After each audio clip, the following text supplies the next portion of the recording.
AC आज के दौर के एचवीएसी सिस्टम का एक तरह से पोस्टर बॉय है। शांत, कुशल और हर जगह फिट हो जाने वाला। लेकिन ये काम कैसे करता है? आज हमारे पास जो स्रोत है वो कोई आम यूजर मैनुअल जैसे नहीं है। हमारे पास एक टेक्नीशियन की हैंडबुक है जिसमें हाथ से बनाए गए सर्किट डायग्राम है, कुछ इंस्टॉलेशन मैनुअल के हिस्से हैं और एक फाउंडर के भविष्य की टेक्नोलॉजी पर भी कुछ नोट्स हैं। ये एक बहुत दिलचस्प कॉम्बिनेशन है। मतलब एक तरफ वो इंसान है जो फील्ड में मशीन से रोज जूझ रहा है और दूसरी तरफ वो जो अगले 5 साल की प्रोडक्ट लाइन डिजाइन कर रहा है। बिल्कुल। तो आज हमारा मिशन है इस सिस्टम को परत दर परत खोल कर समझना, एक टेक्नीशियन और एक फाउंडर दोनों के नजरिए से। ये सिर्फ जानना नहीं है कि एसी क्या करता है, बल्कि ये समझना है कि वो ऐसा कैसे करता है और इसमें सुधार की गुंजाइश कहाँ है। तो चलिए इसे खोल कर देखते हैं। सबसे पहली बात, स्प्लिट एसी। इसका मतलब ही है कि ये दो हिस्सों में बटा हुआ है। हाँ, और यही इसका सबसे बड़ा मतलब डिजाइन इनोवेशन है। पहला हिस्सा है इंडोर यूनिट या आईडीओ, जो कमरे के अंदर लगी होती है। इसका काम एकदम फोकस वाला है, ठंडी हवा देना, उसे पूरे कमरे में फैलाना और ये सब करते हुए एकदम चुप रहना। और वो चुप इसलिए रह पाता है क्योंकि सारा शोर शराबा और मेहनत वाला काम बाहर वाले डिब्बे में हो रहा होगा। उस पावर हाउस में क्या चल रहा है? सही पकड़ा, वो है आउटडोर यूनिट या ओडियो। ये घर के बाहर बालकनी या छत पर रखा जाता है। इसका मुख्य काम है कमरे से निकली गर्मी को बाहर फेंकना और रेफ्रिजरेंट को कंप्रेस करना। एसी का सारा शोर, वाइब्रेशन, गर्मी, सब कुछ इसी यूनिट में सीमित रहता है। इसी डिजाइन की वजह से स्प्लिट एसी इतना पॉपुलर हुआ। और ये दोनों यूनिट्स आपस में जुड़े कैसे रहते हैं? मुझे लगता है सिर्फ एक मोटी सी पावर केबल होती होगी जो दोनों को। नहीं, सिर्फ पावर केबल नहीं। असल में इन दोनों के बीच 3 लाइफलाइंस होती हैं। सबसे जरूरी हैं तांबे के 2 पाइप, जिनमें रेफ्रिजरेंट नाम की गैस घूमती है, एक पतली, एक मोटी। फिर आती है इलेक्ट्रिकल केबल, जो पावर तो देती ही है, साथ में दोनों यूनिट्स के बीच सिग्नल भी भेजती है। जैसे दिमाग और शरीर के बीच नर्व्स काम करती हैं। तांबे के ही पाइप क्यों? क्या एल्यूमिनियम जैसा कुछ और इस्तेमाल नहीं कर सकते? शायद सस्ता पड़ेगा। एक फाउंडर तो कॉस्ट कटिंग के बारे में सोचेगा ही। बहुत अच्छा सवाल है ये।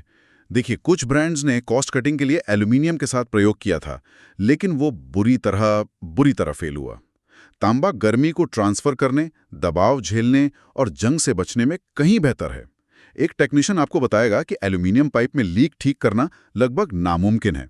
तो लंबी लाइफ और भरोसे के लिए तांबा ही किंग है। अच्छा। और तीसरी लाइफलाइन है एक मामूली सा दिखने वाला ड्रेन पाइप, जो इंडोर यूनिट में बनी नमी को बाहर निकालता है। ठीक है, तो अब जरा उस इंडोर यूनिट के अंदर झांकते हैं। ठंडक तो वहीं से महसूस होती है। असली जादू कहाँ हो रहा है? इंडोर यूनिट के अंदर का हीरो है एवापोरेटर कॉइल। ये तांबे के पाइप्स और एल्यूमिनियम फिन्स का एक जाल होता है। यही असली जादू होता है। जब बहुत ठंडा, कम दबाव वाला लिक्विड रेफ्रिजरेंट इन कॉइल से गुजरता है, तो वो कमरे की गर्म हवा की गर्मी सोख लेता है। ये ठीक वैसा ही है जैसे ठंडे पानी की बोतल के बाहर हवा की नमी जम जाती है। और इस प्रक्रिया में रेफ्रिजरेंट का क्या होता है? गर्मी सोखते ही वो लिक्विड रेफ्रिजरेंट उबलकर गैस में बदल जाता है। उबलकर? हाँ, सुनने में अजीब लगता है, लेकिन वो इतने कम तापमान पर उबलता है और इस पूरी प्रक्रिया का नतीजा ये होता है कि कॉइल बर्फीली ठंडी हो जाती है। अब सवाल ये है कि इस ठंडक को पूरे कमरे में कैसे फैलाया जाए? उसके लिए पंखा होगा, जाहिर सी बात है। हाँ, लेकिन कोई आम पंखा नहीं। इसमें एक लंबा ड्रम जैसा ब्लोअर फैन होता है। ये कमरे की गर्म हवा को ऊपर से खींचता है, उसे ठंडी इवेपोरेटर कॉइल के ऊपर से गुजारता है और फिर ठंडी हवा को तेजी से कमरे में फेंकता है। इसके अलावा एयर फिल्टर्स होते हैं जो धूल, पराग और किचन की चिकनाई को रोकते हैं। हमारी टेक्नीशियन हैंडबुक का पहला नियम यही लिखा है, कूलिंग कम है, 90% चांस है कि फिल्टर चोक हो गया है। हमारे स्रोतों में कुछ सेंसर्स का भी जिक्र है, खासकर एक कॉइल सेंसर का। इसका क्या काम है? ये एक बहुत बहुत जरूरी सेफ्टी फीचर है। कॉइल सेंसर लगातार कॉइल का तापमान मापता है। अगर किसी वजह से, जैसे फिल्टर जाम होने से या गैस कम होने से, हवा का फ्लो कम हो जाए, तो कॉइल पर बर्फ जमना शुरू हो सकती है। बर्फ जमना, ये तो एक बहुत बड़ी समस्या लगती है। मैंने देखा है एसी से पानी के साथ बर्फ के टुकड़े गिरते हुए। बिल्कुल, बर्फ जमने से एयर फ्लो पूरी तरह रुक सकता है और कंप्रेसर पर बहुत ज्यादा लोड आ सकता है। जैसे ही कॉइल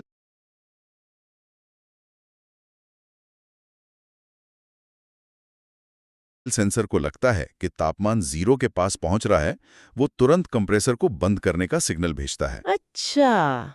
ये एसी को खुद को खराब होने से बचाने का तरीका है। इसी तरह पानी का ड्रेन न होना भी एक बड़ी समस्या है। हमारे पास एक स्रोत है जो ओवरफ्लो शट ऑफ स्विच के बारे में बताता है। ये तो पक्का उस टेक्नीशियन की डायरी के पहले पन्ने पर लिखा होगा, सबसे पहले ड्रेन पाइप चेक करो।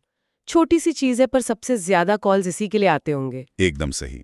ये एक छोटा सा फ्लोट स्विच होता है जो ड्रेन पैन में लगा होता है। अगर ड्रेन पाइप जाम हो जाए और पैन में पानी भरने लगे तो ये फ्लोट ऊपर उठता है और पूरे सिस्टम को बंद कर देता है। ये एक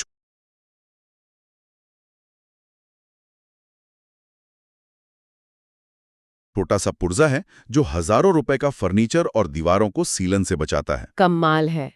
तो इंडोर यूनिट शांति से ठंडक मैनेज कर रही है। अब उस बाहर वाले पावर हाउस पर चलते हैं जहां असली एक्शन हो रहा है। इसका असली बॉस कौन है? इसका असली बॉस है कंप्रेसर। ये सिर्फ एसी का दिल नहीं है, ये बिजली के बिल का लगभग 80% हिस्सा है। इसका काम है इंडोर यूनिट से आ रही ठंडी, लो प्रेशर रेफ्रिजरेंट गैस को पकड़कर उसे बहुत ज्यादा दबाव पर कंप्रेस करना, जिससे वो एक बहुत गर्म, हाई प्रेशर गैस बन जाती है। तो क्या घर में लगे 1 टन के एसी और एक बड़े ऑफिस के 5 टन के एसी में एक ही तरह का कंप्रेसर होता है, या टेक्नोलॉजी बदल जाती है? नहीं, टेक्नोलॉजी बदल जाती है। छोटे घरेलू एसी में ज्यादातर रोटरी कंप्रेसर इस्तेमाल होते हैं जो काफी कुशल और शांत होते हैं। बड़े और प्रीमियम मॉडल्स में स्क्रॉल कंप्रेसर होते हैं जो और भी ज्यादा एफिशिएंट और भरोसेमंद हैं। लेकिन असली गेम चेंजर है इन्वर्टर कंप्रेसर। आजकल हर कोई इन्वर्टर एसी की बात करता है। ये कोई मार्केटिंग गिमिक है या इसमें सच में कोई दम है? क्या ये वाकई उतना पैसा बचाता है जितना कंपनियां दावा करती हैं? ये बिल्कुल गिमिक नहीं है। इसे ऐसे समझिए, एक नॉन इन्वर्टर एसी का कंप्रेसर रेस की गाड़ी जैसा है। या तो वो 100 की स्पीड पर भागेगा या फिर बंद हो जाएगा। बीच का कोई रास्ता नहीं है। कमरा ठंडा होते ही वो बंद हो जाता है और थोड़ा गर्म होते ही पूरी ताकत से फिर चालू हो जाता है। अच्छा। इस ऑन ऑफ में बहुत बिजली बर्बाद होती है। और इन्वर्टर कंप्रेसर? इन्वर्टर कंप्रेसर एक समझदार ड्राइवर की तरह है। वो जरूरत के हिसाब से अपनी स्पीड, मान लीजिए 30% से लेकर 110% तक बदल सकता है। जब कमरा ठंडा हो जाता है तो वो बंद नहीं होता, बल्कि अपनी स्पीड धीमी कर लेता है ताकि तापमान बना रहे। ओके। इससे 30 से 40% तक बिजली बचती है। और एक फाउंडर के नजरिए से देखें तो यही वो टेक्नोलॉजी है जिसने मार्केट में ब्रांड्स को अलग किया। ये सिर्फ कूलिंग नहीं, स्मार्ट और एफिशिएंट कूलिंग बेचने का तरीका बन गया। कंप्रेसर के अलावा आउटडोर यूनिट में और क्या होता है? 2 और मुख्य हिस्से हैं। एक है कंडेंसर कॉइल। कंप्रेसर से जो गर्म, हाई प्रेशर गैस आती है वो इन कॉइल से गुजरती है। और दूसरा है कंडेंसर फैन, जो बाहर की हवा को खींचकर इन गर्म कॉइल्स पर फेंकता है। इससे गैस की सारी गर्मी बाहर की हवा में चली जाती है और वो गैस वापस हाई प्रेशर लिक्विड में बदल जाती है। तो ये पूरा साइकिल काम कैसे करता है? मतलब गर्मी को कमरे के अंदर से पकड़कर बाहर फेंकने का ये पूरा प्रोसेस क्या है? ये एक लगातार चलने वाला लूप है जिसे रेफ्रिजरेशन साइकिल कहते हैं। इसे 4 आसान स्टेप्स में समझते हैं। Step 1, evaporator. इंडोर यूनिट में ठंडा लिक्विड रेफ्रिजरेंट कमरे की गर्मी सोखता है और गैस बन जाता है। नतीजा, कमरा ठंडा होता है। ठीक है, गर्मी सोख ली गई। अब इस गर्मी वाली गैस का क्या होता है? अब आता है स्टेप 2, कंप्रेसर। आउटडोर यूनिट में ये उस लो प्रेशर गैस को कंप्रेस करके हाई प्रेशर, बहुत गर्म गैस में बदल देता है। कमरे से सोखी हुई सारी गर्मी अब इस गैस में केंद्रित हो जाती है। और फिर ये गर्मी बाहर फेंकी जाती है? बिल्कुल, वो है स्टेप 3, कंडेंसर। आउटडोर यूनिट में ये गर्म गैस अपनी सारी गर्मी बाहर की हवा में फेंक देती है और वापस ठंडी होकर हाई प्रेशर लिक्विड बन जाती है। और फिर ये लिक्विड वापस अंदर जाके कमरा ठंडा करने के लिए तैयार हो जाता है? लगभग। आखिरी और चौथा स्टेप है एक्सपेंशन वाल्व। ये उस हाई प्रेशर लिक्विड का दबाव अचानक से गिरा देता है। जैसे ही दबाव गिरता है, वो लिक्विड जादुई तरीके से फिर से बहुत ठंडा हो जाता है और गर्मी सोखने के लिए तैयार होकर वापस इंडोर यूनिट में चला जाता है। ये चक्र तब तक चलता रहता है जब तक कमरे का तापमान सेट तापमान तक नहीं पहुंच जाता। चलिए अब जरा इस